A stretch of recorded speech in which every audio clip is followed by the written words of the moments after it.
say. If they like it, join me, but don't follow me because I'm Fresco. Listen to what I say. If it makes sense, do it. If it doesn't, question the hell out of it. Don't accept anything anybody says without putting it to test. A lot of activists today are complaining about the system, but they don't pose a workable alternative. That's the difference between the Venus Project and other people who are beginning to state now that there are problems in the society, but they don't say how to eliminate those and what type of society can you have. They don't look at it that way. They look around the problem, but they don't pinpoint that the monetary system itself causes the aberrant behavior and the problems that we have today. I think we have the capability, if we use our resources intelligently, to take care of everyone. So the Venus Project advocates a different type of system. We look at what causes the problems and then devise a system so that we can bypass those problems. And we call that a resource-based economy, where all the Earth's resources are held as the common heritage of all the Earth's people. We feel no other way will solve the problems that we have today. And that means that we make goods and services available to everyone without money, barter, credit, servitude, taxation of any kind. And we can do that today with our technology. So there's no single nation I uphold. I think they're all basically corrupt, because my allegiance is to the earth and all the people of the world. We now have the capability of supplying all human need without a job. If you don't want war, most crimes, unemployment, all the conditions that you have today, you must eventually declare all the Earth's resources as the common heritage of all the world's people, and take away all the artificial boundaries that separate people.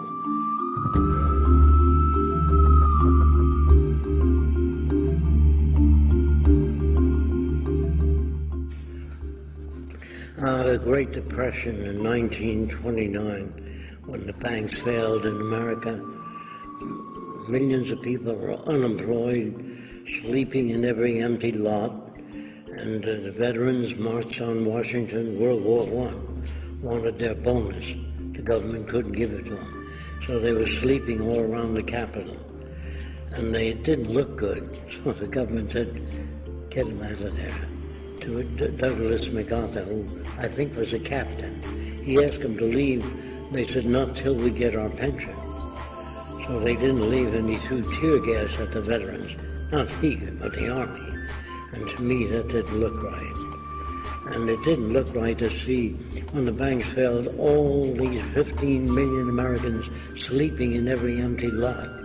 And the stores had radios, television sets, not television, but they had radios, controllers, and people didn't have the money to buy them. The banks failed. And they made down payments on the home, they bought cars, but when the banks failed, they couldn't pay them off. So they were asked to leave. And every empty lot was filled with people. And they were talking about socialism, communism, fascism, mankind united, all kinds of ideas up on soapboxes. So as a kid, I was listening to all these ideas. So I asked a lot of questions like, under communism, how would you prevent corruption? No one answered. They said, well, when that time comes, we'll work on it. I said, how are you going to house millions of people? Oh, when that time comes, we'll work on it. So I suggested that we start a technical branch to work on how to solve those problems. They said, you're deviating from the teachings of Marx. You'll have to leave. So I had to leave. But the vice president of the Young Communist League said, let's hear him out. They kicked us both out. So that was our experience. I would say they were stupid because I really would help any organization, anyone in any country, because my allegiance is to the earth and all the people of the world. I am not a patriotic American. I know that George Washington had 300 slaves. George Washington, President of the United States, and he had millions of dollars. He was not a good person. He was an aristocrat. And you couldn't vote in America unless you owned land in the old days. unless you're a property owner. And so I saw every inch of the way fights for women's rights, black rights, international cooperation, everything. They had child labor in America, children working in factories Saturday, Sunday, no day off. And people marched for the rights, always marching for the rights. And I didn't understand why the government was not at the forefront of knowledge. Like when you fly in an airplane, you don't have the right to pilot, tell him you've been flying at an angle for 2 hours, straighten up. He knows his business. The people in Washington should know history of civilization, education, restoring the oceans, oceanographers, but they're all businessmen and politicians, and they know nothing. So I tried asking them questions. I said, how would you prevent forest fires? I don't know. How would you grow more food for people? I don't know. How would you prevent automobile accidents? I don't know. So I figured maybe politics was good 100 years ago, but today our problems are technical. Everything that you have today, electric lights, washing machine, television, airplanes, all technical. And people say to me, you want to give people things for nothing. I said, look, if you're born in any developed country, you got the telephone, the automobile, the airplane. You didn't make any of those things. You got it for nothing. Does it hurt you? No. So I think we have the capability, if we use our resources intelligently, to take care of everyone, including, I believe that the industrialists and the capitalists will live far better under the Venus Project than they do under the present system.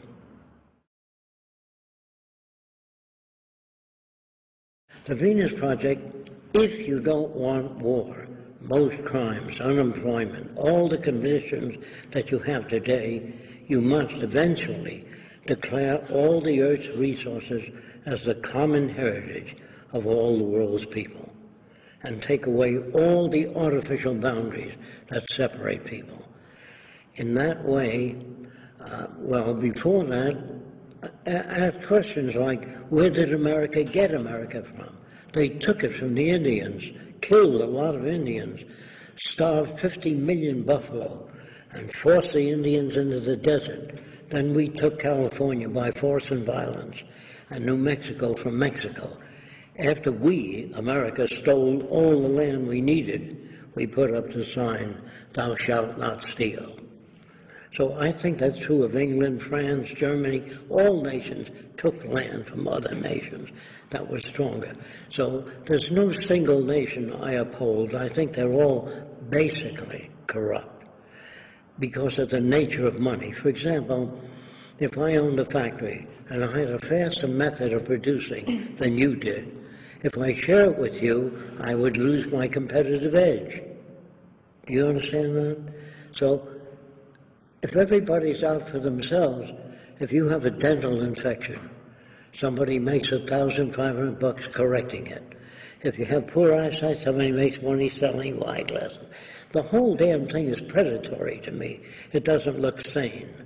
It looks unsane, not insane. Unsane means if you're brought up that way. So I now believe that if you were raised by the headhunters of the Amazon, if you never saw anything else, you'd be a headhunter. And if I said, doesn't it bother you to have 5 shrunken heads? He says, yes, my brother has 20. Is he insane? No. That's normal to his culture.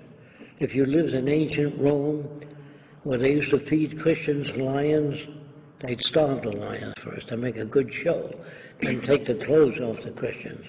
And the kids would come, the whole family, Saturday and Sunday, to see Christians being fed the lions.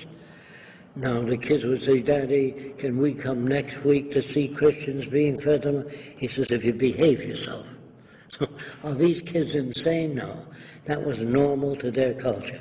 Today in our culture we have prize fights where men punch the heads of other men, damages the brain. But it's normal to our culture.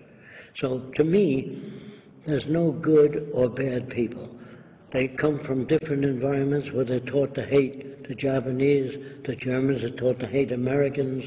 I would say that each country tries to preserve its own institutions, whereas we should think globally, take care of the environment and all the world's people.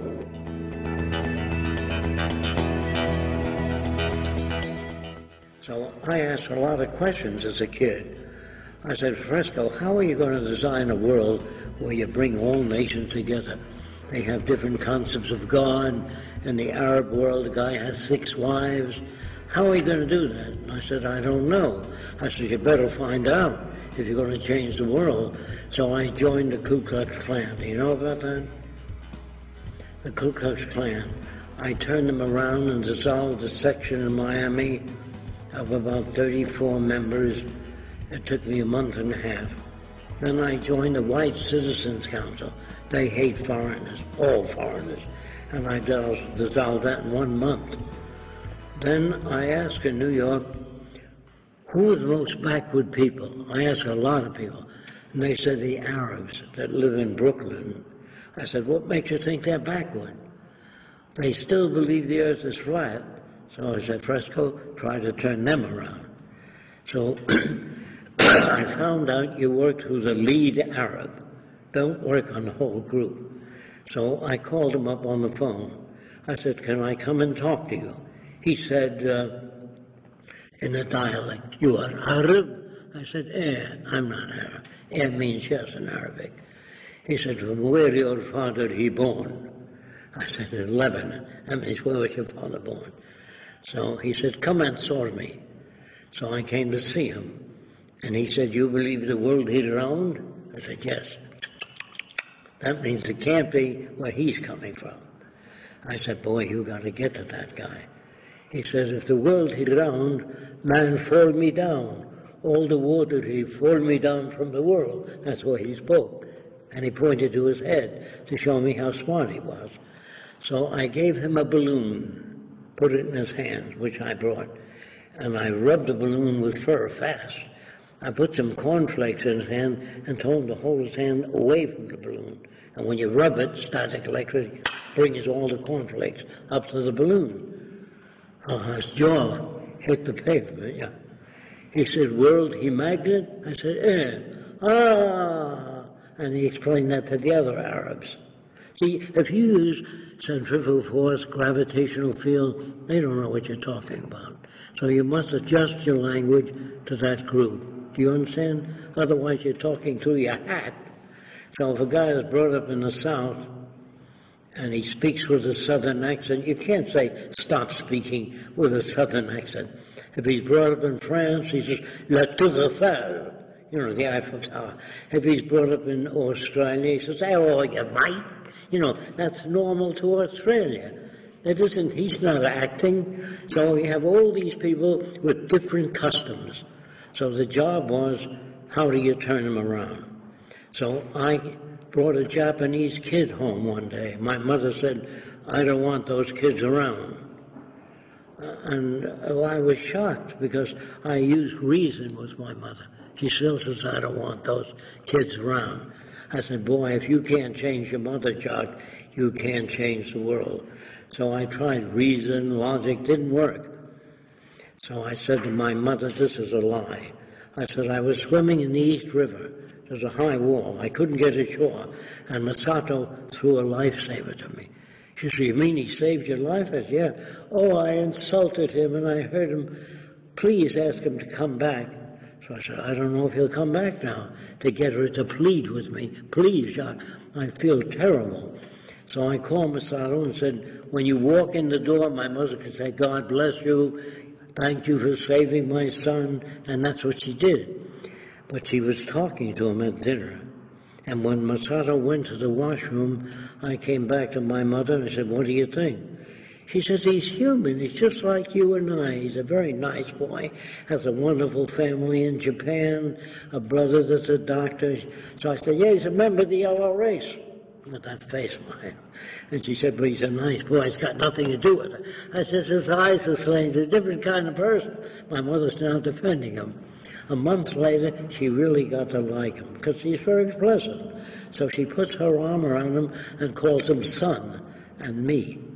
Once that was established, I said, Mother, he never saved my life. He said, you little devil, I would have never opened the door. Do you understand? Sometimes reason and logic doesn't work, but always tell the truth later. So I think that all people can be trained to hate, to kill. Soldiers, to me, are killing machines. And they don't even know what they're fighting for. Most instances, when you ask them in detail, they don't know. So I thought, gee, if they can manipulate people to kill Japanese or Germans can be manipulated, Heil Hitler, that's environment. That's not inborn. So a psychologist said to me, I believe there are certain patterns that are inborn. I said, like what? Well, jealousy. Whenever I pick up the cat, put it on my lap, the dog goes, Grr. So I said, I took my own dog and I give it fresh liver and I pick up the cat. I give it fresh liver, pick up the cat. And the 10th time, when you reach for the cat, the dog's tail wags. So if it was inborn, that wouldn't happen. He still growl. So I put to test lots of things. I called the American Psychological Association, said, would like to address you on new ways of turning people around. They said, are you a graduate of any school in psychology? I said, no, we don't want you. Same as it used to be with the Wright brothers, with all things, yes. That's not where sociology and psychology is today. They're blame things on the individual. They're trying to adjust people to this system, but they don't look at the system as creating certain behaviors. There's a doctor, Dr. Mate in Vancouver, who has a clinic for drug addicts and alcoholics, and he claims that each one of his patients came from an abusive childhood, every one, and the statistics that they run today show that that's the case throughout the United States as well.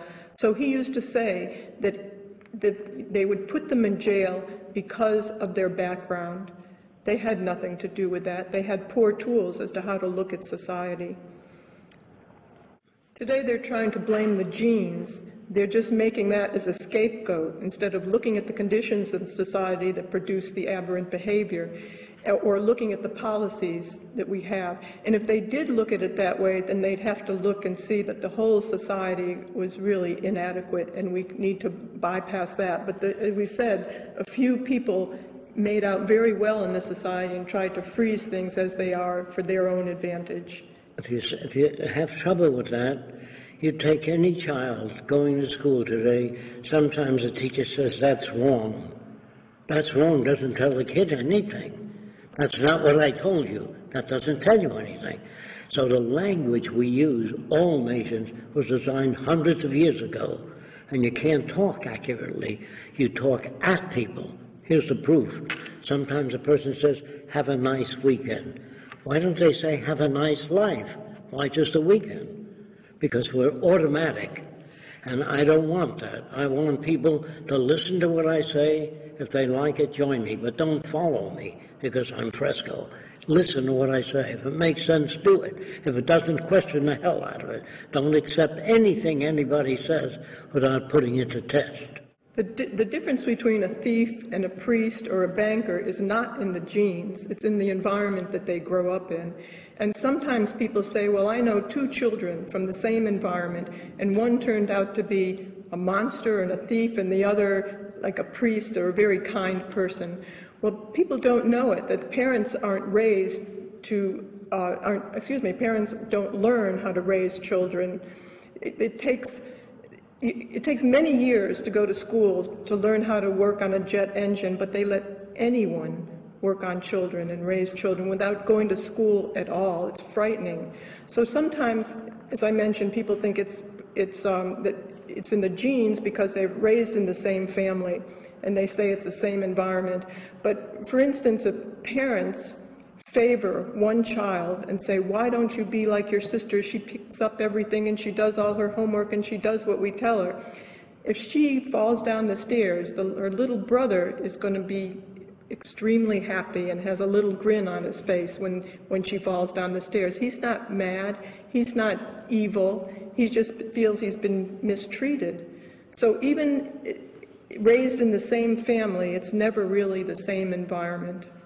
And if you have difficulty with that, if you take any American baby or Greek baby as a baby and raise him in the Amazon jungle, he becomes a headhunter. If he never sees anything else. That's why I say there's no good or bad people. They're shaped by culture. If you don't know that, if you were raised in France, you'd speak with your hand.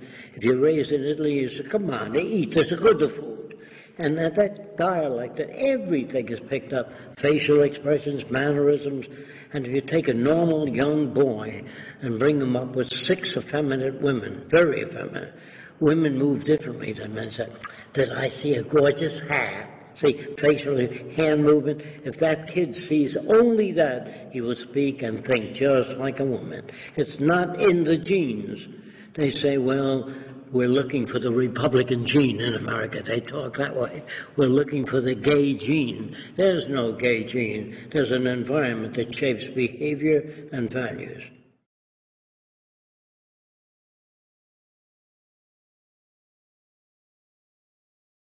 That the monetary system itself causes the aberrant behavior and the problems that we have today.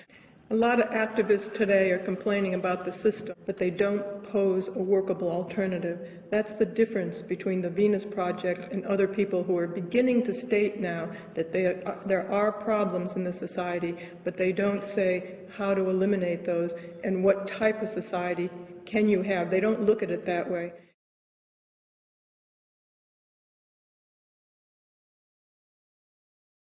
So the Venus Project advocates a different type of system. We look at what causes the problems and then devise a system so that we can bypass those problems. And we call that a resource-based economy, where all the Earth's resources are held as the common heritage of all the Earth's people. We feel no other way will solve the problems that we have today. And that means that we make goods and services available to everyone without money, barter, credit, servitude, taxation of any kind. And we can do that today with our technology. We've never put scientists on how do you devise a society without booms and busts, eliminating aberrant behavior with clean sources of energy and transportation, and that's how the Venus Project looks at it. It really becomes a technical problem because politicians do not serve us and they don't take care of the problems. They perpetuate them. The collapse makes people aware that there's technical incompetence in government. When they lose their homes, their jobs, then they start looking around. If they don't care, they don't change. People are changed by the march of events or biosocial pressures. For example, what might unite the world fast in 2 days is if a meteor were coming toward the Earth. All nations would stop building armies and share ideas with one another. But only an international threat can bring the world together. So minor collapses of employment, loss of industry, Chevy failing because Toyota can turn out cars faster. Only those conditions make people think about, hey, what's wrong? I don't think people in peacetime have ever changed to a new way. I think it comes from the outside pressures, failures. That's what makes people move. It seems that social change always occurs under adverse conditions. I've never known any society that would anticipate the future and say, this is where we're going. They tend to freeze things because it was once successful for the control group, and they keep everything within that. They manage news. All news on the major broadcasting is managed news, making sure that you're manipulable and make you patriotic, I'd rather see people pledge allegiance to the earth than everyone on it. Even your movies, all the movies on the future are manipulated to support this system. They make you afraid of globalized government or overall planning. The movies today are really an extrapolation of the free enterprise system into the future, controlling people, technology, destructive and running things, but that's not the way we see technology in the future. Technology would serve people. There's no advantage of taking advantage of anyone in a resource-based economy. They can't gain anything from it. They gain more with cooperation and making goods and services available. So technology, today when a new machine comes in the marketplace, you lose your job, you lose your purchasing power, you can lose your house and your family and even your wife or your children because there's so much trouble and pressure. But in the future, when a new automated system comes in, that means people have more purchasing power, more goods and services are made with less labor, people have more time off. I want to say this, that machines in the future will control farming, distribution of goods, availability, information, but do not control people. The machine government I talk about is not a takeover by machines, like a lot of engineers talk about it. The reason machines won't take over is because they have no emotions. Machines don't say, I want to control people. That's a human attribute. Machines don't drop bombs on cities. People do. Machines don't pollute the ocean. People do. So if you have a computer and I smash it in the presence of 50 other computers, they don't say, we'll get you. If it isn't this week or next week, we'll get you. They don't care. And if you work your computer Saturday, Sunday, Monday, and says, give me a day off, will you? Give me time to rest. They don't have those feelings. That's human. So when Hollywood makes movies on the future, the robots choke the designer. When they make movies on outer space, it's about cowboys and Indians in outer space. The people change too in the future, not just the machines. The space stations, they're the same kind of people we have today. So when children are educated appropriately, without Mickey Mouse clubs, you know what I mean? In America, we have Mickey Mouse clubs. We give kids all kinds of, we lie to them. We say, the stork brings the baby. That's a lie. Santa Claus brings you gifts. That's a lie. And then you fill their head with patriotism, nonsense, artificialities. All governments, for example, American history books, don't tell you that George Washington had 300 slaves. They don't tell you the mistakes made by our country. A real, genuine democracy never existed anywhere. If it did, our president would criticize another country, and I would invite the prime minister of that country to give his point of view. Then I invite the Prime Minister of Sweden. He says, they're both wrong. This is how I see it. On Saturday and Sunday, there'd be the world's religions, whatever people believe and don't believe on the air. That's democracy. But when you just have religion on Saturday and Sunday, that's control. Do you understand? Every point of view, not just mine, but whatever people think, it would be on the air. It's up to you to turn it off. Not the nation, not the broadcasting companies, not the elitists. The movie studios can't make movies against the system. They really tend not to do that. And so you're not going to have growth. If you try to freeze a nation, like people say to me, well, you're a utopian. You think you can make everything perfect. I'm not. Even the cities I design will be a straitjacket to the kids of the future. They'll design their own cities. But if you make a statue of me in the city that holds people back, move on, always move on. No one can design the perfect laptop, even though you think it's great, it does everything. In the future, it'll be smaller, lighter, faster. It'll do all kinds of things. So there are no final frontiers, no best cities, no utopias, a constant growth. Do you understand? Okay. I'm not a utopia.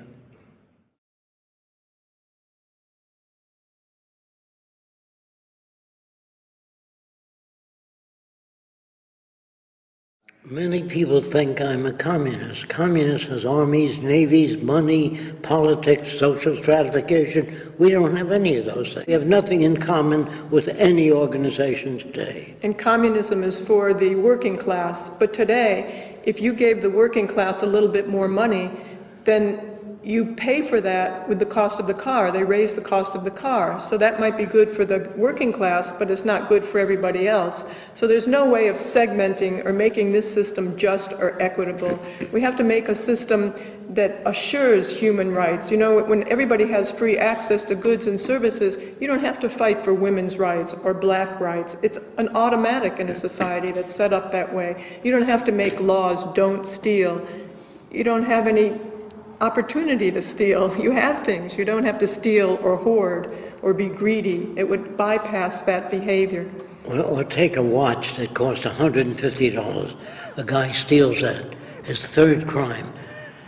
$150 watch, they put him in jail for 4 years, third time. That's 1,000 watches. Give him a watch, it's cheaper. Always support people. When you put them in jail for 10 years or life, you spend thousands, hundreds of thousands of dollars. Why not send them to school? Putting them in jail does nothing. They don't come out any smarter in jail. They just learn how to be more of a criminal in jail. That's what you. In this system, you have something to gain by control and positions of advantage and greed. Everybody has to take care of themselves in this system. When, you know, even if you have ideals, by the time you get married and you have to pay off your car and you have to pay off your house and you have to send your kids to school, it's to your advantage to be greedy and outsmart the other guy with, even if you have a worse product. So there's no advantage to everybody in this system. If you have a system that learns how to cooperate with one another, for instance, if you took all the people who design cars who are competing with each other today and designed the best car that we could, then that's to the advantage of everyone, although we don't feel cars would make it into the future, but a better transportation system. So in the future, there would be no reward for the behavior of control. You'd be looked at as being ill and sent back to have a better education. There's no need to do that. When I speak to 500 people in a different country, I always say, they all like it, by the way. I say, if you do nothing when you leave here, nothing will happen. I have no power. Roxanne has no power. It depends on how many people can identify with this, how soon it'll come. It would take 10 years to change the surface of the earth. That's all. If you get away from hand tool. Did you ever see the memory metals on our show? There are metals that remember. Are you familiar with that? Nickel and titanium. It's called shape memory alloys. We take strands of that metal, put it in a building, and make a dome. Then we flatten it out, ship 10,000 houses flat to India. When you get there, connect 2 electrodes. Takes a minute and a half. Boom, you got a house. Well, if you try to ship a house, you take up too much room. Take a container ship. They take off 1 container at a time. That ship cost $1 billion, tied up 3 days. So we float the whole container section off the ship. It's just a front and back. You understand? It's like things that you have millions of cars sitting in front of factories for 8 hours. In the future, you don't own anything. They're there for your use. When people come out of the factory, they take the cars. You don't have freight trains and freight yards where you say, I hope next month business is good enough to use all those freight trains. You have a lot of empty trucks, very inefficient. The system wastes resources all over the world, particularly armies and navies. You can't use them for anything else.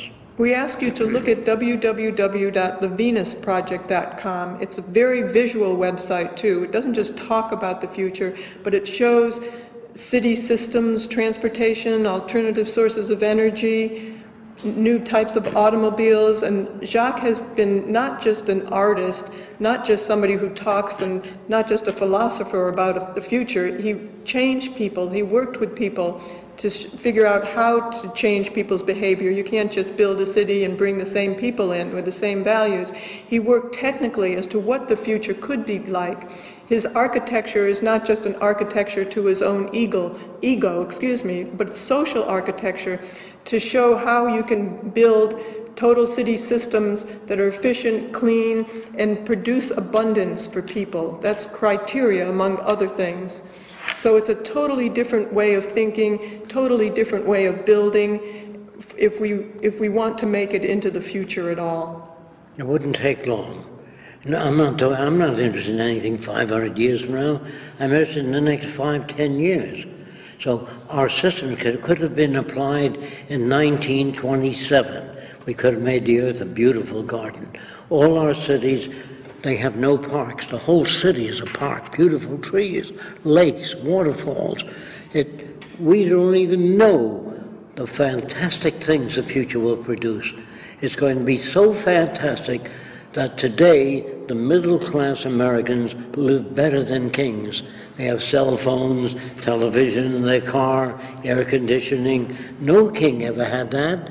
But if you ever turn science loose, give labs whatever the hell they need instead of nickels and dimes for heart disease. You understand? You use the polar regions to store surplus food, the North and South Pole. Dehydrate it so you get more food. So if there's an earthquake in Japan, you don't go to school and say, give us a can of beans or a box of oatmeal. You have access immediately and you can solve those problems. So even the wealthiest of today would have a much higher standard of living within a resource-based economy.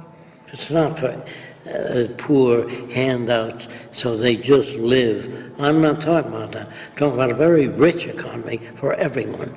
We do have more than enough resources.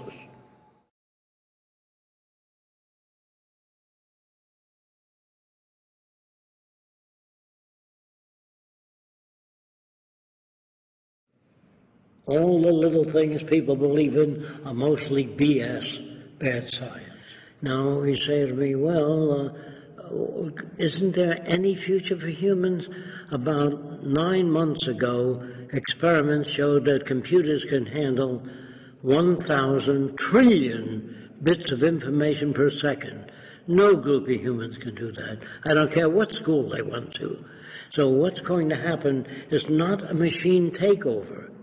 The machines will be assigned. For example, a pilot used to look out of an airplane saying, I'm about a mile high. I'm talking about 70 years ago.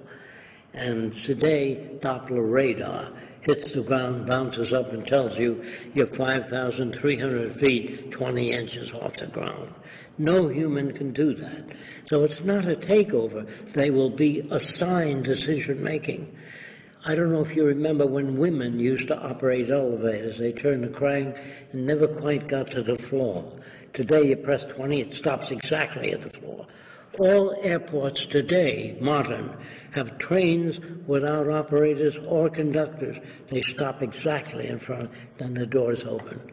So human systems are being surpassed.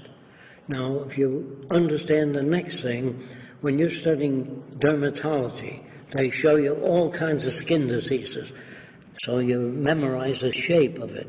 But if a doctor sees a pattern he never saw before, he goes like that. Says, Dr. Jones, can you come in here and look at this? That guy has been around the world. Oh, he says, that's a form of Jamaican malaria. Now, that whole business of teaching people symbols and patterns, you can do that with a computer. Make a diagnostic computer in an hour and a half, and it'll scan your skin and give you the best treatment. So I would say in the next 10 to 15 years, most diagnosticians will be out. They don't understand that. They're not put out by machines. It's just that machines will be able to handle it better.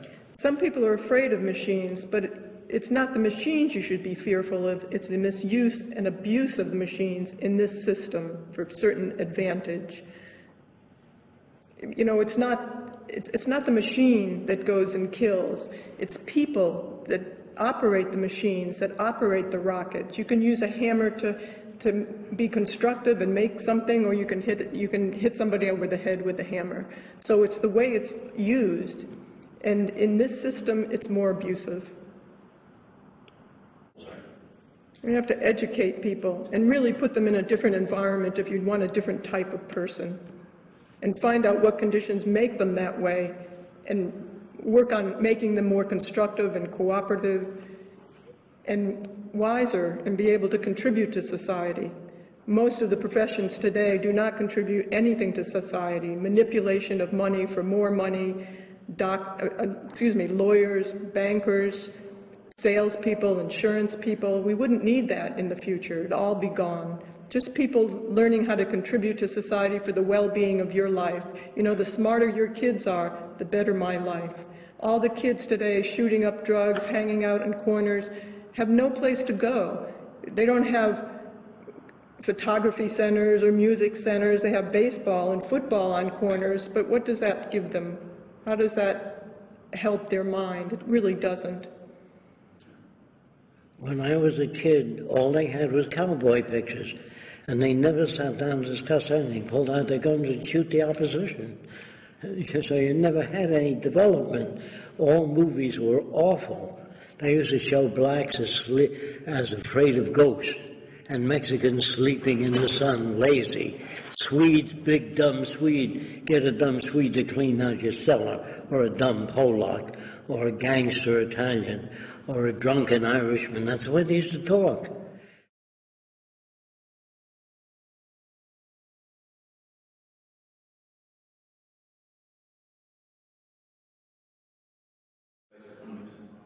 Yes, because we can grow food in salt water. There's not enough research in that. Saltwater cultivation is another big field. Hydroponics. Suppose your soil is exhausted. There's soilless agriculture, air plants. We don't do enough research in that. We can drown the earth with food. We can produce, go to any big store, you'll see all kinds of products. We now have the capability of supplying all human need without a job. And if you don't do that, what will happen? Industry will automate continuously because you can get machines to work for 15, 20 cents an hour. No human can do that.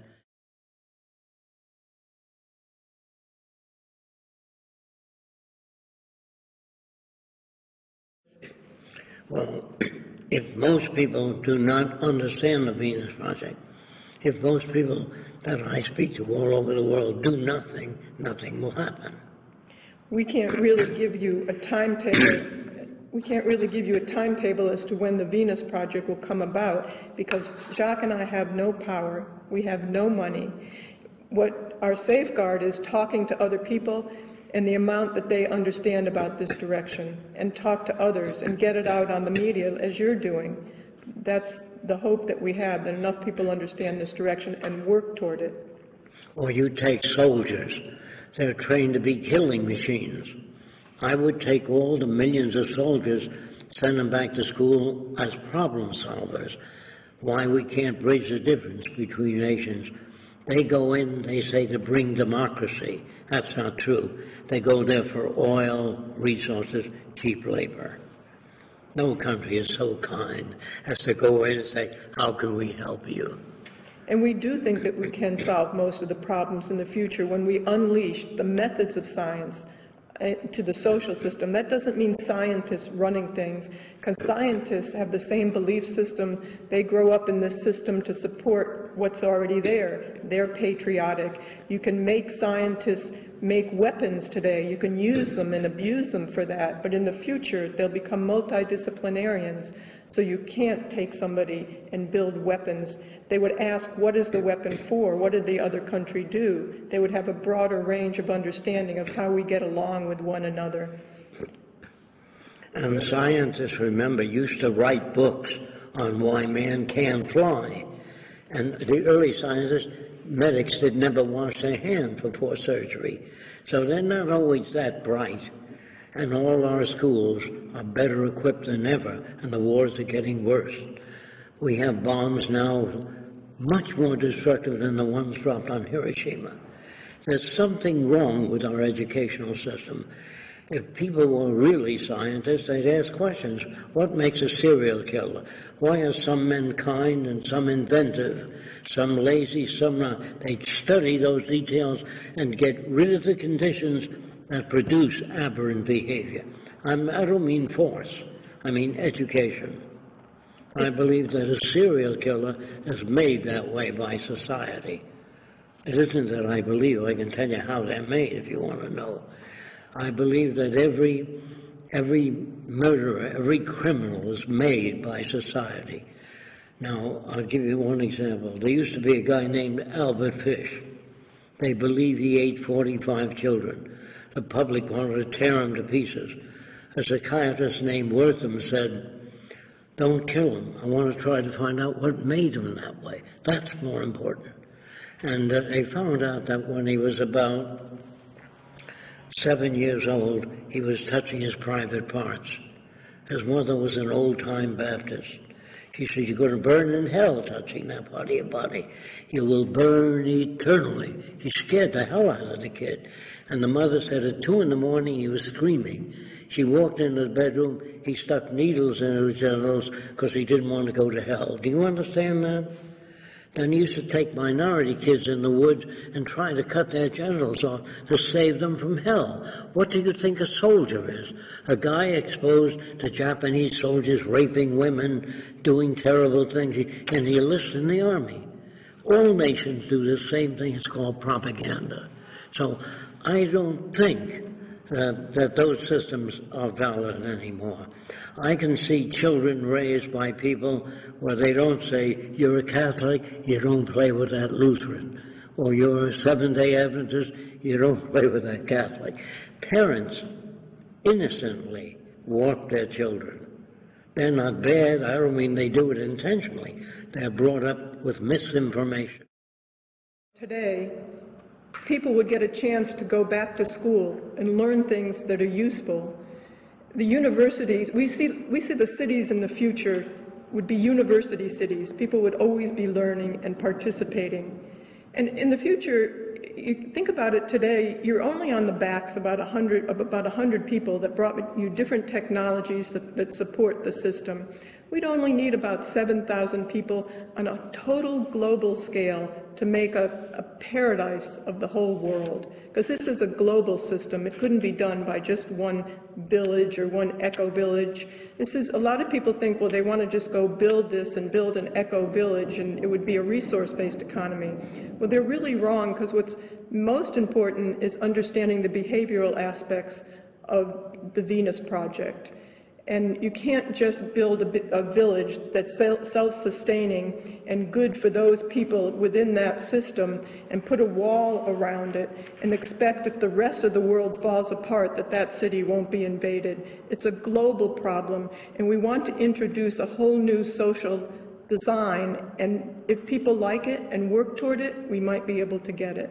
But the first thing we'd like to do is a major motion picture to introduce this direction to the entire world and have people of all different races in it. It's not just for one country. It won't work that way, just like it's not just for one city. So this movie, we'd like to show life in the future in a resource-based economy, because this is not like anything else. People always project it as being communism or socialism or free enterprise system or fascism. It has nothing in common with any of those systems. It's brand new. So we want to show it in a film, and then the film would answer questions that people have and show how we get from here to there. And hopefully at the end of the film, we would show that we're breaking ground on the first city, one of Jacque's cities that he designed. A lot of people think I'm an architect and I want to design new cities. That wouldn't change the world. It's our way of thinking that's loused up.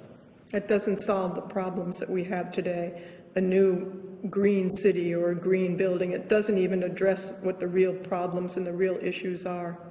And prejudice and bigotry and patriotism that they feed people. They fill people's heads with junk that make it impossible for them to solve their problems. They give them religion that helps support this system. There will always be wars and rumors of wars. You know, we'll always have the poor amongst us. That's right. We don't buy that at all. I think we can solve any problem, because they said make a hydrogen bomb, make a bomber. We don't say as scientists, build safe automobiles with sensors on them so they can't hit each other. The Venus Project says take down the signs that say drive carefully, slippery when wet. Put abrasive in the highway so it's not slippery when wet. There are signs that says drive carefully, school children crossing.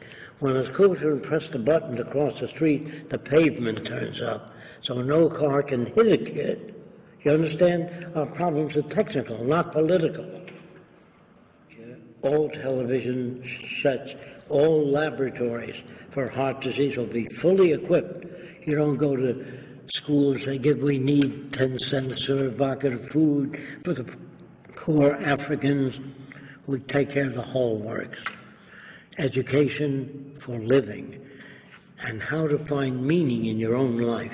The most important thing for you to learn is how to relate, how to communicate without hatred. If somebody says, well, what if a person wants to build a swept forward wing and another person backward swept? Who decides which one is used? Nobody. We build both. Who makes a decision in the new society? Take it from there. Nobody makes the decision. For instance, in the agricultural belt, we analyze the soil. We bring it to the agricultural center and analyze the soil. And then from that, through research and through testing and through the scientific method, we realize that it's best to grow a certain crop and then rotate after a few years. We'd like to, after the film, because people have to understand the direction and see if they want to work toward it. If they don't, it won't happen, as I mentioned. But the first city we look at as a transitional city, but the people within that city would be working on the blueprints and the automated machinery to do the next city. It would be people there doing books and videos and gaming and all sorts of media to reach the rest of the world as to what this system really is and showing the new value system. Even if you took people of today and moved them in a beautiful city, they'd have the same problems. So you really have to reorient them to a different way of thinking, and what way of thinking would help perpetuate this emergent society that we're talking about. Let me just put it your way. When you open the Bible and read it, he says, this is what Jesus meant. He says, no, he meant that. He says, you're both wrong. He meant that. So you have the Lutheran, the Seventh-day Adventist, the Catholic, because it's subject to interpretation. Is it possible to develop a language that's not subject to interpretation? Mathematics?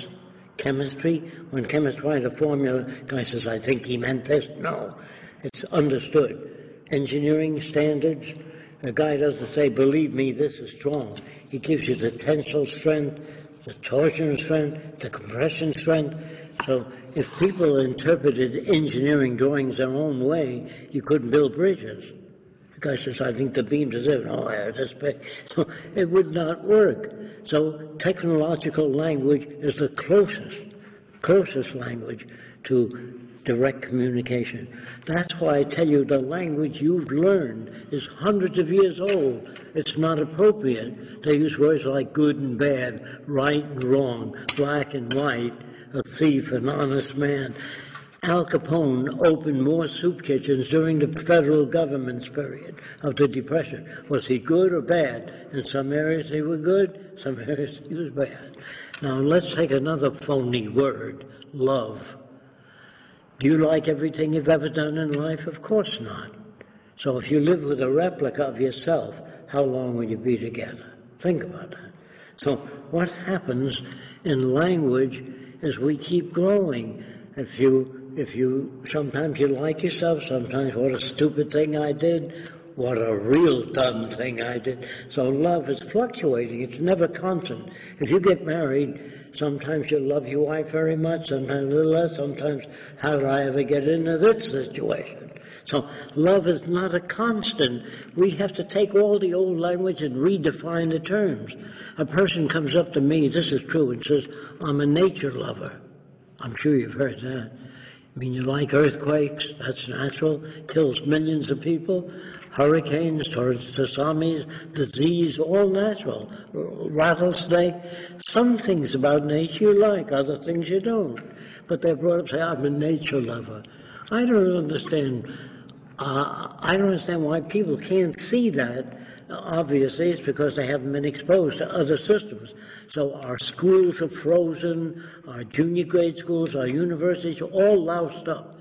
We're going to change everything in the culture. So a person says to me, you know, I was introduced to Bucky Fuller when I was a kid. He said to me, you're going to try to change the world. I can't even get a new car out there. How are you going to do that? I'm not interested in patchwork. If we don't change, we'll kill each other and destroy the earth, the atmosphere, and the oceans. We pump all ships today, the bills out into the ocean. Worse than all the oil spills. The reefs are dying. If you don't do that, you won't have a future.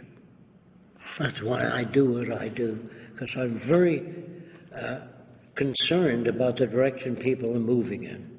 Even scientists should form a united front and say, no, wait a while, this isn't going anywhere.